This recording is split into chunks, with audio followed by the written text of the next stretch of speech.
یہ انسان کے بس کی بات ہی نہیں ہے کہ وہ اللہ تعالیٰ کا حق ادا کر سکے. اس کی دی ہوئی تیری دی گئی نعمتیں، اللہ تعالیٰ کی دی گئی نعمتوں کو شمار کرنا بھی ناممکن ہے ہمارے لیے. یہاں تک کہ اللہ تعالیٰ نے قرآن پاک میں خود ارشاد فرمایا ہے کہ تم اپنے رب کی کون کون سی نعمت کو جھٹلاؤ گے. ٹھیک ہے، اور اس کی تشریح سے ریلیٹڈ شعر سنیں. یہ جان دی ہوئی اسی کی تھی، جان دی ہوئی اسی کی تھی، حق تو یہ ہے کہ حق ادا نہ ہوا. جی بیٹا تیسرا شعر دیکھیں. محرم بھی ہے ایسا ہی جیسا کہ ہے نا محرم، کچھ کہہ نہ سکا جس پر یاں بید کھلا تیرا. اب سب سے پہلے ہم اس کے جو ہیں وہ مشکل الفاظ کے معنی دیکھ لیتے ہیں. محرم جاننے والا، نا محرم نہ جاننے والا، اجنبی. یہاں سے مراد ہے یہاں یعنی یہ دنیا، بھید راز. ہاں جی، شاعر کہتے ہیں، اس کا مفہوم دیکھیں. شاعر کہتے ہیں، وہ کہتے ہیں اے اللہ تجھے جاننے والا اور نہ جاننے والا دونوں برابر ہیں. کیسے برابر ہیں؟ دوسرے مصرے میں وہ خود ہی کہہ رہے ہیں کہ کچھ کہہ نہ سکا جس پر یاں بھید کھلا تیرا، کہ جو تجھے جاننے والا ہے، جس پر تیرے بھید کھل جاتے ہیں، اس کے پاس الفاظ ہی نہیں ہیں کہ وہ تیری عظمت کو بیان کر سکے. دیکھیں اس کی تشریح دیکھتے ہیں ہم.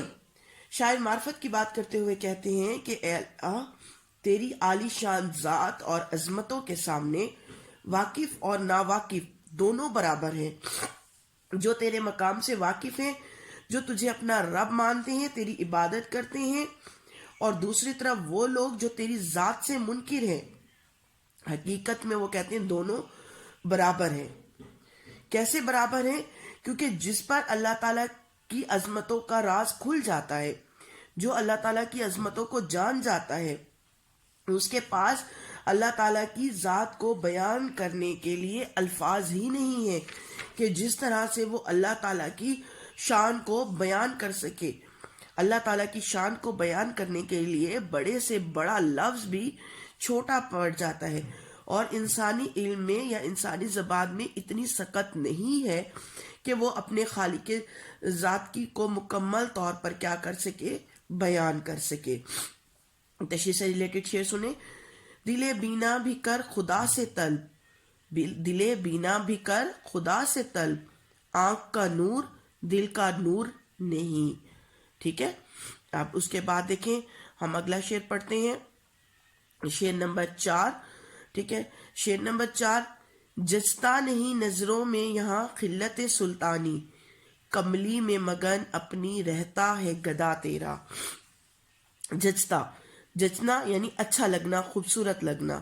خلت سلطانی یعنی بادشاہی لباس جو بادشاہ کی طرف سے دیا جاتا ہے کسی کو.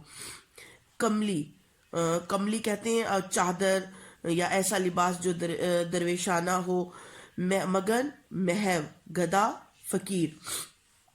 شاعر کہتے ہیں کہ اس کی نظروں میں بادشاہی لباس کی کوئی قیمت نہیں ہے. اس انسان کی نظروں میں بادشاہی لباس کی کوئی قیمت نہیں ہے، اس کو کچھ اچھا نہیں لگتا جو اللہ تعالیٰ کی ذات میں، جو اللہ تعالیٰ کی عبادت میں مگن رہتا ہے، جو اللہ تعالیٰ کو پا لیتا ہے، اس کے لیے دنیا کی بڑی سے بڑی قیمت، دولت کچھ بھی نہیں معنی رکھتی. وہ صرف اپنی پھٹے پرانے لباس میں اللہ تعالیٰ کی عبادت کر کے خوش رہتا ہے. ٹھیک ہے، اس کی دیکھیں تشریح اس کے کہتے ہیں کہ شاعر کہتے ہیں کہ اے اللہ تو جو تیری ذات کو پا لیتا ہے، جو تیری مکمل بندگی اختیار کر لیتا ہے، وہ ساری دنیاوی آسائشوں سے بے نیاز ہو جاتا ہے. اسے دنیا کے مال و دولت اور رتبے کی ضرورت نہیں رہتی. تیرے در پر مانگنے والے کو دنیا کے سامنے ہاتھ نہیں پھیلانے پڑتے. تیری ذات کا آسرا ہی اسے دنیا کی ٹھوکروں سے بچا لیتا ہے، اور وہ اپنی دنیا میں مگن رہتا ہے. دنیا کی بڑی سے بڑی نعمت بھی اس کے قدموں میں اگر رکھ دی جائے تو اس کے لیے وہ بے معنی ہو جاتی ہے، بے وقت ہو جاتی ہے۔ اللہ کا گدھا اسے نظر اٹھا کر بھی نہیں دیکھتا، بلکہ وہ اپنی فقیری میں امیری کے مزے لوٹتا ہے۔ اس کی تشریح سے ریلیٹڈ شعر دیکھیں۔ کہاں سے تو نے اے اقبال سیکھی ہے یہ درویشی، کہاں سے تو نے اے اقبال سیکھی ہے یہ درویشی، کہ چرچا بادشاہوں میں ہے تیری بے نیازی کا۔ ٹھیک ہے بیٹا، آگے دیکھیں، آگے شعر نمبر جو ہمارے پاس 5 ہے، اس کو پڑھ لیتے ہیں۔ پہلے اس کے مشکل الفاظ دیکھ لیتے ہیں اور اس کے بعد تو ہی نظر آتا ہے ہر شے پہ محیط ان کو، جو رنج و مصیبت میں کرتے ہیں گلا تیرا۔ محیط چھایا ہوا، چاروں طرف سے جو گھیرا ہوتا ہے اس کو محیط کہتے ہیں۔ جو رنج و مصیبت میں کرتے ہیں گلا، گلا شکایت، شکایت تیری۔ ٹھیک ہے، اللہ تعالیٰ سے کہتے ہیں کہ اے اللہ تعالیٰ تو ہی نظر آتا ہے ہر اس انسان کو جو مصیبتوں میں گھرا ہوتا ہے، اور وہ تجھی سے شکایت کرتا ہے، تیرے پاس ہی رجوع کرتا ہے۔ ہاں جی، شاعر کہتے ہیں کہ اے اللہ، جب انسان پریشانیوں میں گھر جاتا ہے تو وہ تجھ سے شکوہ کرنے لگتا ہے۔ بے شک انسان بہت جلد باز ہے، بے صبرا ہے، وہ تیری مصلحتوں سے غافل ہے، وہ دکھ اور تکلیف میں تجھ سے شکوہ اور شکایت شروع کر دیتا ہے۔ بے شک یہ ایک گناہ ہے، لیکن شاعر کہتے ہیں اے اللہ، کیونکہ وہ جانتا ہے کہ تیری ذات ہی ہے جو اس کا اصل سہارا ہے، جو اسی دنیا کی ہر جو ہے مصیبت سے نکال سکتی ہے، اسی لیے وہ تجھ سے شکوے اور شکایات کرتا ہے، تجھی سے مدد مانگتا ہے۔ پریشانیوں میں ہم اللہ تعالیٰ کے اور بھی قریب ہو جاتے ہیں، اور خوشیوں میں اس سے غافل ہو جاتے ہیں۔ خوشیوں میں انسان خوشیوں کو اپنی کوشش کا نتیجہ قرار دیتا ہے، لیکن جب دکھ اور پریشانیاں یا مصائب آتے ہیں تو اسے اپنے اللہ کی طرف موڑ دیتا ہے۔ بے شک یہ ایک بہت بڑا گناہ ہے، لیکن ہم ہر مصیبت میں، ہر دکھ میں، ہر رنج میں تیرے قریب ہو جاتے ہیں، تو تجھ سے ہی مدد مانگتے ہیں۔ ٹھیک ہے، اس کی تشریح جو ہے آپ نے اس طریقے سے لکھ لینی ہے۔ جی بیٹا، شعر نمبر 6 دیکھیں۔ آفاق میں پھیلے گی کب تک نہ مہک تیری، گھر گھر لیے پھرتی ہے پیغام صبا تیرا۔ آفاق دنیا، مہک خوشبو، پیغام کسی کا پیغام، صبا صبح کی ٹھنڈی ہوا۔ اللہ تعالیٰ سے مخاطب ہوتے ہوئے کہتے ہیں، وہ کہتے ہیں اے اللہ، آخر کب تک دنیا میں تیری خوشبو جو ہے، تیرا پیغام نہیں پھیل کر رہے گا؟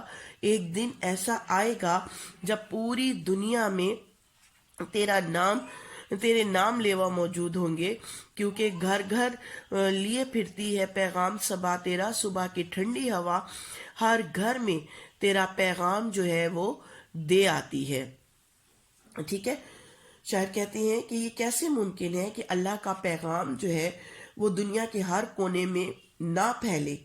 جس طرح صبح کی ٹھنڈی ہوا چلتی ہے، وہ دنیا کے ہر گوشے میں پہنچتی ہے، اسی طرح وہ اللہ کا پیغام ہر گھر میں، ہر کونے میں دے آتی ہے، اور وہ تیری وحدانیت کا پیغام لیے پھرتی ہے کہ تو ہی ہے جو عبادت کے لائق ہے اور تیرا کوئی شریک نہیں۔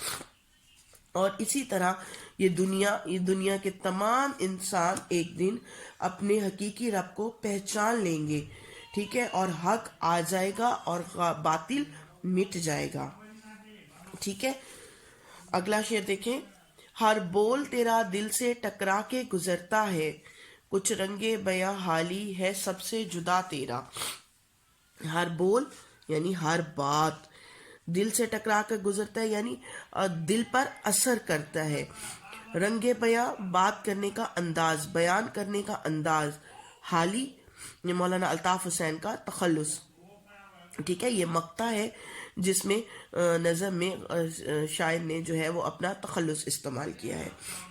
ہاں جی، اس شعر میں شاعر الطاف حسین حالی کہتے ہیں اپنا تخلص استعمال کرتے ہوئے کہتے ہیں اور خود سے مخاطب ہوتے ہوئے کہتے ہیں کہ اے حالی، تیرے بات کرنے کا انداز بہت خوبصورت ہے، جدا ہے، الگ ہے، لوگوں کے دلوں پر اثر کرتا ہے، لوگ تیری بات سننا پسند کرتے ہیں اور تیری کہے ہوئے الفاظ ان کے دلوں پر اثر کرتے ہیں.